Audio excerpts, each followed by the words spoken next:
Hello and welcome to another Women's Network Australia member interview series. My name is Sigrid Kaste. I'm one of the Women's Network ambassadors, and today it is your time to shine, Kamila Wolyniec. Welcome. Thank you so much, Sigrid. It's so great to be here today. Lovely to have you here. Kamila, you're a career coach giving a voice to quiet achievers who are ready to be heard. Now, I would like to know a bit more about that. Tell me what that means to you and what that means to those quiet achievers. Thank you so much, Sigrid. And it's really great to have this opportunity to share a little bit more about what I do.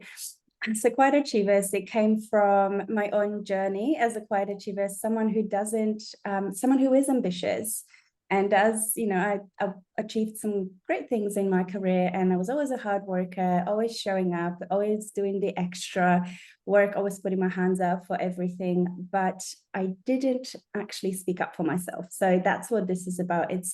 It's people, women predominantly, that I work with, that I like to call them quietly brilliant. So they are really capable. They're really smart. They do a great job, but they don't speak up for themselves. They don't use their voice to advocate for themselves, to highlight their achievements, to really give visibility to the great work that they're actually doing. And one of the things that they also don't do is build supportive networks around them. So, relationship building, talking to people, and really leveraging your relationships in your career is incredibly important. And quiet achievers very often stay in their own lane and fly under the radar, unseen, unrecognized, and some very often feeling quite unfulfilled because of that. Sounds like it's those really doing all the work in the background people, women often particularly, and there is no acknowledgement. They don't sort of step out into the limelight. Is that right? And I love that you're saying it's from your own personal experience. That was the real drive behind getting yourself set up to help others? Yes? Yes, absolutely. And you said it really well, that the limelight is missing, the spotlight is not quite there. So because of that, they feel quite unseen, unheard. And my role is to help them find that voice and use it, but in a way that still feels authentic. They don't have to, they stretch themselves out of their comfort zone, but not too much. They still stay genuine to who they are. So it's about leveraging those quieter strengths within them and being able to stretch themselves gently to build those networks and really, give visibility to their work. So it has come from my own experience, as I said, because throughout my career in human resources for over a decade, I was always very ambitious and a great team player. But I also had my ambitions to become a leader, and I didn't quite showcase that to my managers. So I had a situation, one conversation with one of my managers when one of my peers got promoted to a team lead, and I was really disappointed that I wasn't even considered. And I told my manager about it, and she was really surprised. She's like, I didn't even know that that's what you wanted to do. I think that it just resonates with me personally, and I'm sure it resonates with a lot of women. When you hear this voice in your head, like you're doing all the right things, you should be acknowledged. People should just see that. The person at the top should see that I'm doing it all. That doesn't work like that, does it? Not always. And particularly when you're working in large organizations, matrix organizations, where you might be reporting to a couple of different people or working across different teams, and your manager just doesn't have the capability or resources to be across all of the work that you're doing. So it's your role to be able to highlight that. So you really need to step up. So in that context, I would love to ask you for one tip that a person could do in that situation.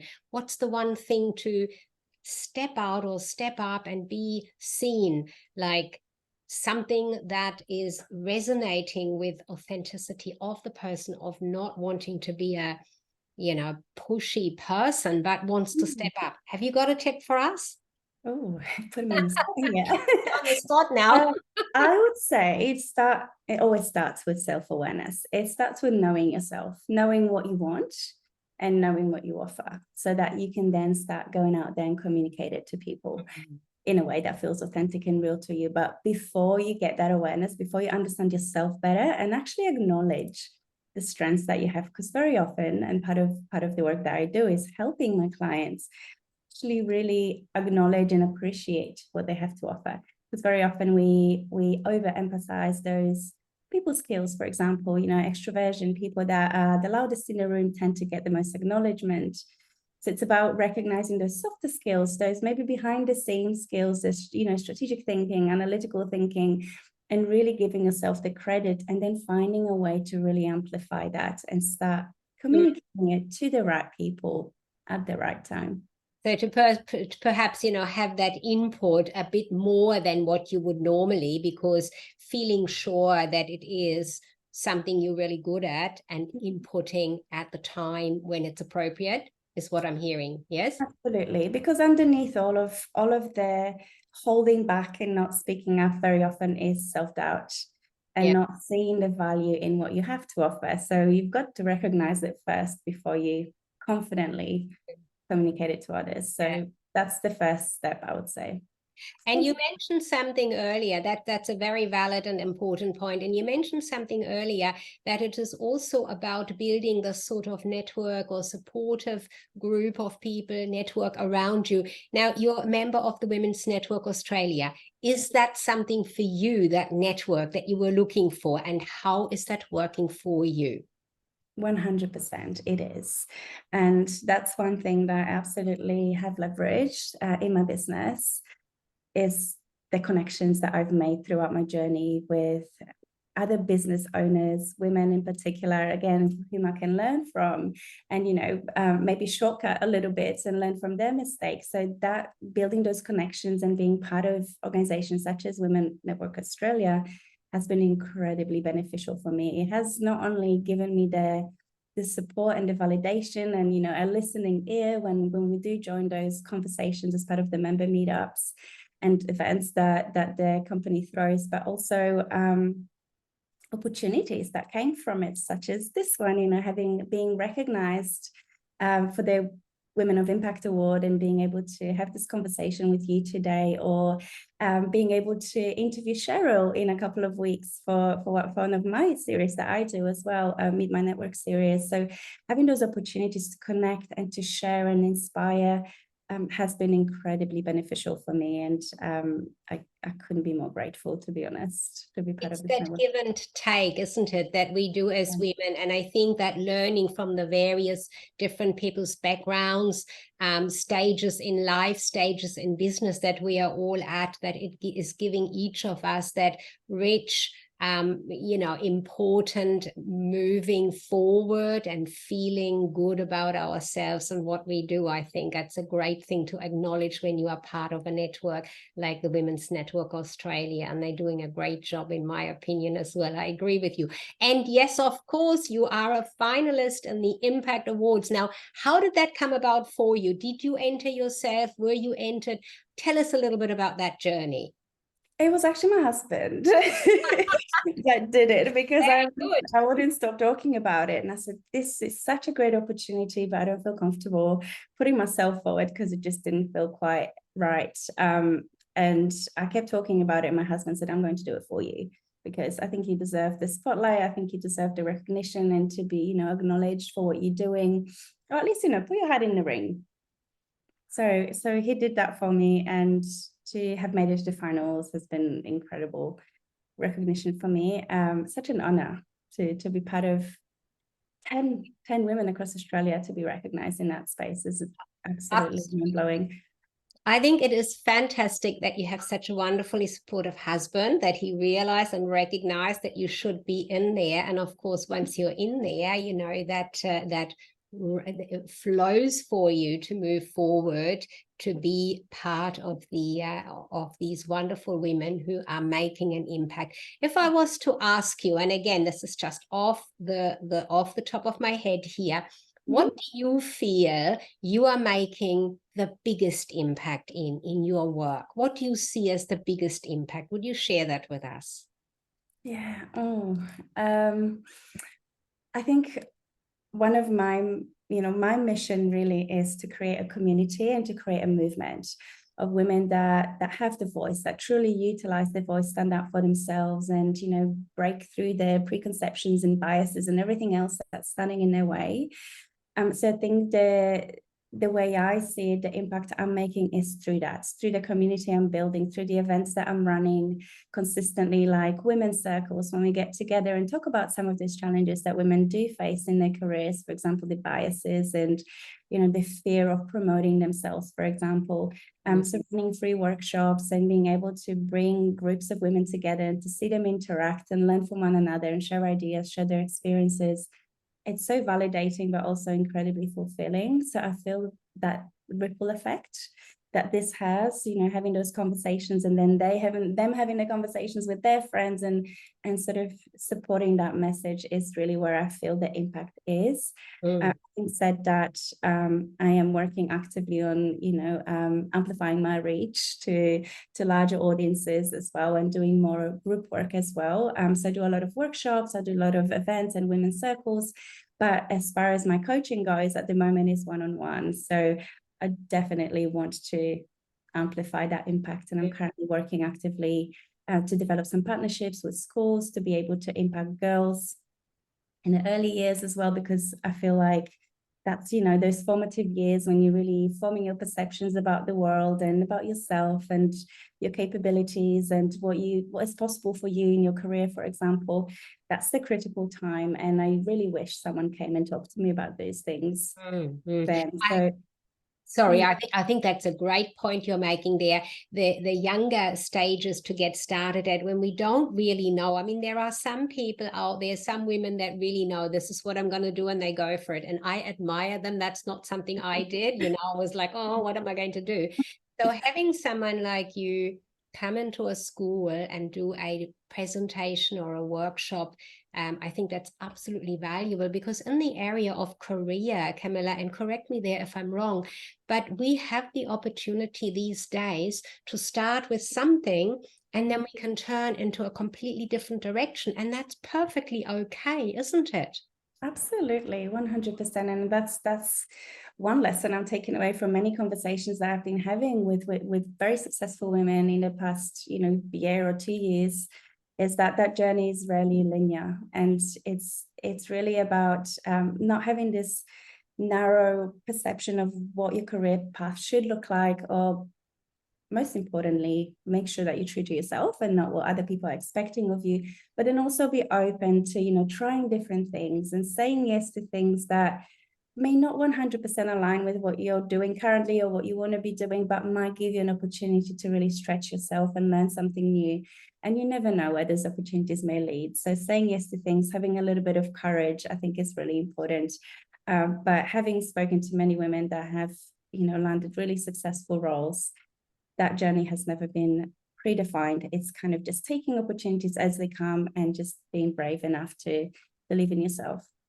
And that's the wonderful thing also with the technology these days, that we are able to, you know, fly around the world, if you want to use that terminology, without actually having to fly there, like just like this. You know, you can speak with people, you can share your message globally with women, with young women, even at the school, latest stage in school, and already prepare them to think outside of what they might be just hearing in their circle of friends and family. I think that's wonderful. And I love that you're doing that.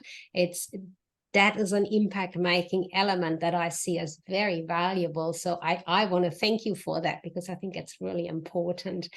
Really important. So the Impact Award finalist is exciting. You're looking forward to see who is going to come out as the star of that. And whatever it is, you're going to do what you're doing anyway. Yes? 100%. I'm very excited, you know, to have made it this far is a huge acknowledgement and recognition and validation to the efforts that I'm making.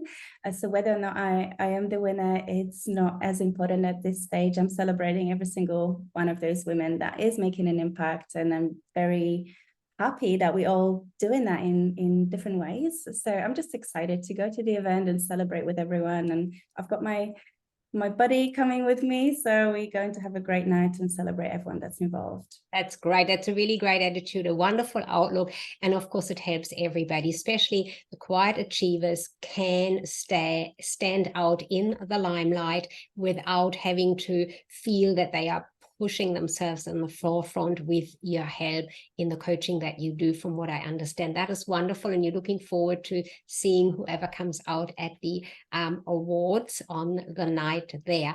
Kamila, it's been wonderful talking to you. Something that comes to your mind as we finish off with this wonderful chat here today, something you want to share with us to move forward? I think you've shared a lot already, so I'm very much appreciative of hearing your angle on all things about quiet achievers. Something that comes to your mind that you want to leave our listeners with? Perhaps something around networking, because we touched on that, but I didn't get an opportunity to really highlight that one aspect that I think is so important when it comes to networking. When the way you're thinking about it is starting to see it as a way of building genuine connections, as opposed to performing or selling yourself to other people, because I feel like that's one of the biggest misconceptions that we have about networking that stops us from going out there and meeting those people.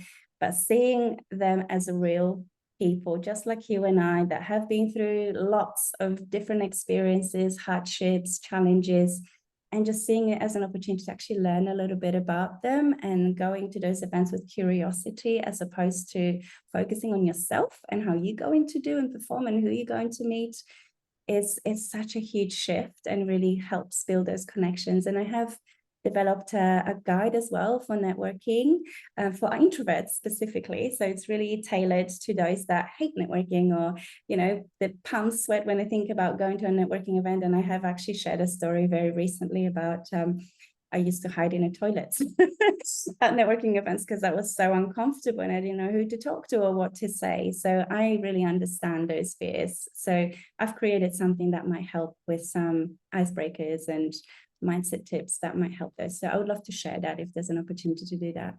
That sounds absolutely fantastic. And that leads me to say we perhaps, go into these interviews into the future with more detailed, specific areas of expertise, or what women in the Women's Network Australia have for other women available. So I'm so glad you mentioned that and got this opportunity to just share that with me, because that's a wonderful point you've made there, that some that are very introverted and feel, and you touched on this before when you were saying, feeling the lack of confidence, maybe I'm not good enough around this. That is so important, that everybody has that opportunity to stand out there in the limelight and shine, or have someone else shine the light on them. So I love that you're doing that. That's really great. Is that a kind of a workshop you've worked on there, or is that a program that you're going to be offering, what you've just shared with us? Oh, it's a free guide. So it's a booklet, a PDF booklet that's ready to download. So I'm happy to share the link if there's an opportunity to do that. It's free. It's just my way of giving back again and supporting quiet achievers out there to stand out and start building those relationships, because it's important. And that is really wonderful. And everything that you've said about the network and networking, that you're going out there to make some real connections. It's not just to be, oh, look here, it's me, but to make that connection to the other person and find those that you really can relate with and can relate to, and share your knowledge and expertise. That's wonderful. I love how you've put that for us today. Thank you. Thank you, Sigrid. Thank you so much for this conversation. It's been really great having you on here to be interviewed, Kamila, and I wish you all the very best for the Impact Awards as a finalist, to see where it goes for you. Thanks for sharing your information, your knowledge, your expertise, and these wonderful things, how you are helping women in business, especially the quiet achievers, to step up and be out there with their voice. Thanks, Kamila. Thank you so much. Thank you.